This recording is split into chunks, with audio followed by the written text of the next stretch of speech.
had the Office of the Vice President receive the copy of discipline. Kailan nyo siya hanap sa By Friday po, November 20.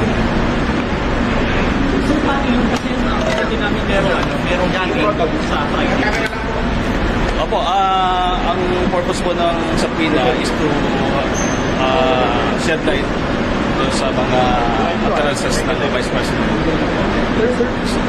Paano yung point of schedule tayo? Friday, no oras yung kailangan siya sa So, usually po naman po, anytime po, pero by 9 o'clock, dapat, what if we leaving sa Friday?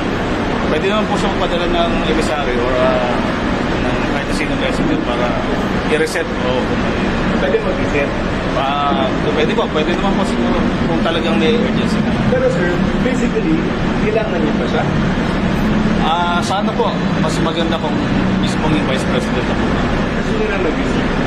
Ang kanyang, ano po, sa legal po nag-receive certain attorney. Wait po So, abogado niya. Yes po, sa legal po, Anong sabi si sa attorney Ebrole. May sinabi ba kung makaka-attend lang pa? Wala naman po mga definite na sinabi, pero tinanggap naman po nila. Pwede bang ganun na lang yun? Oh, mic. Hindi siya na ganun.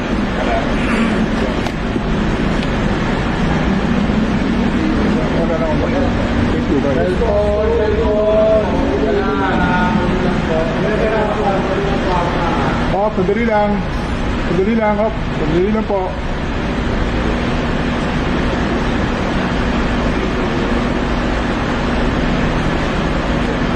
Sandali lang, sir. Sandali lang, sir.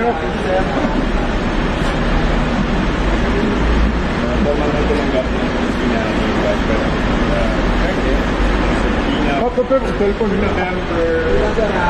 Sandali lang, sir, ha. Sandali lang, ha. Hop, sir. Isa pa, sir. Isa pa. Last na, sir. Yan. Shed light on the statement.